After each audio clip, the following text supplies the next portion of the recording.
व्यंग सुनिए। मांगो वही जो मिल सके। जैसे कोई अफसर बोतल खुलते ही खुलने लगता है, जैसे कोई मिनिस्टर कड़कनाथ के बाद अपनी कड़कता भूलकर ढीला पड़ने लगता है, जैसे कोई प्रेसी बादल घिरते ही प्रियतम की याद में बेचैन होने लगती है, वैसे ही साधु राम जी में मिठाई देखकर मिठास घुलने लगती है।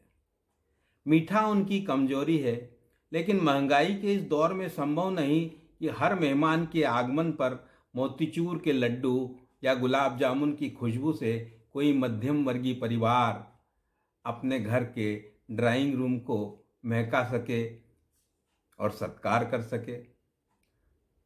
और फिर साधु राम जी तो वैसे ही घर के सदस्य की तरह हैं, अतः एक कप चाय पिलाना परंपरा सी हो गई है। उनके आते ही मैंने बिटिया को आज का अमृत लाने का आदेश दिया और उनसे मुखातिब हुआ। कहिए, कैसी चल रही है आपकी सरकार? सुना है इनके और उनके फैसलों में कोई अंतर नहीं दिखाई दे रहा। हाँ, यह तो है।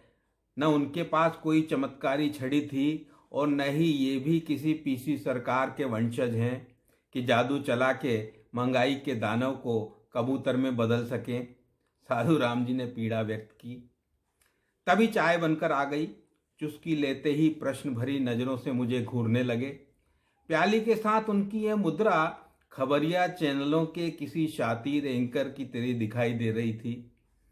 मैंने भी चाय का स्वाद लिया तो पाया कि जैसे चाय में शक्कर थी ही नहीं। मैंने पत्नी को पुकारा तो उन्होंने बेटी को भेज दिया। बेटे, शक्कर नहीं डाली क्या आज चाय में? मैंने पूछा। डाली तो है पापा, मगर रोज से कम।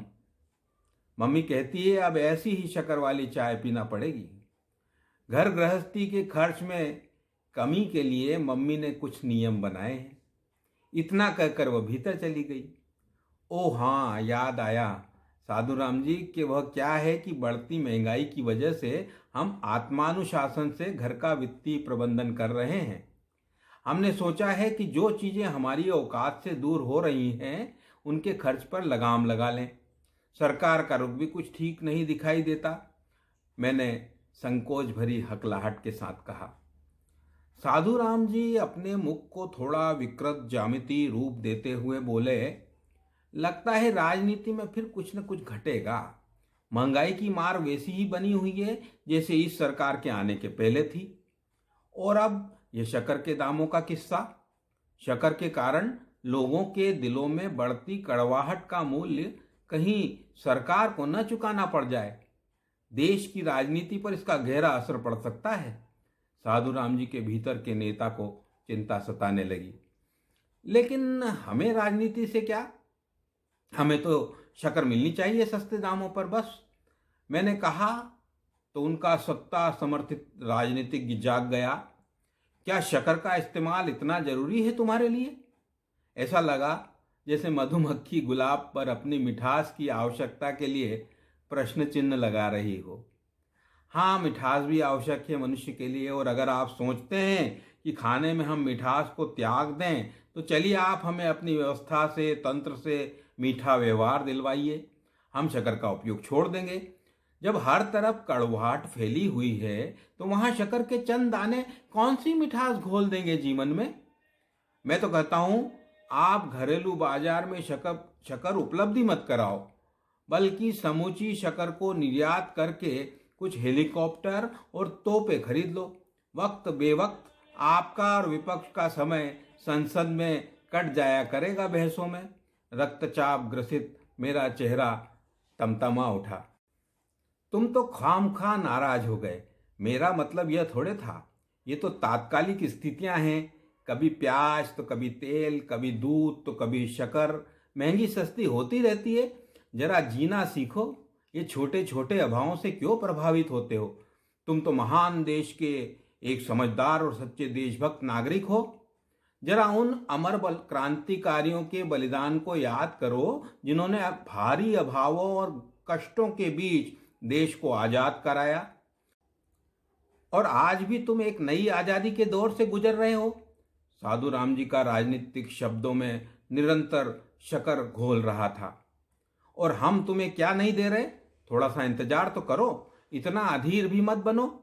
अच्छी चीजें आसानी से नहीं मिल जाती, थोड़ा बहुत सेक्रीफाइस और त्याग तो हर एक को करना ही पड़ेगा। तुम भी क्या तुच्छ सी महंगाई का रोना लेकर बैठ गए? मैं आपकी मीठी मीठी बातों में आने वाला नहीं हूं साधुराम जी। सरकार को चाहिए कि वह शक्कर को सस्ते दामों में हमेशा उपलब्ध कराए, बस। मैंने सीधे सीधे कहा तो वे क्रोधित हो गए। तुम भी अजीब आदमी हो, एक मामूली चीज के लिए लड़ रहे हो, अड़ रहे हो। मांगना ही है तो एयरपोर्ट मांगो, एक्सप्रेस हाईवे मांगो, एम्स मांगो, यूनिवर्सिटी मांगो, जो दिया जा सके वह मांगो। इतना कहकर साधुराम जी आंखें लाल पीले किए पैर पटकते हुए लौट गए। वे रुकते तो एक बार अवश्य उनसे पूछता, एयरपोर्ट पर कौन सी कंपनी के विमान में हम यात्रा करें? एक्सप्रेस हाईवे पर गाड़ियां किस ईंधन से दौड़ाएं?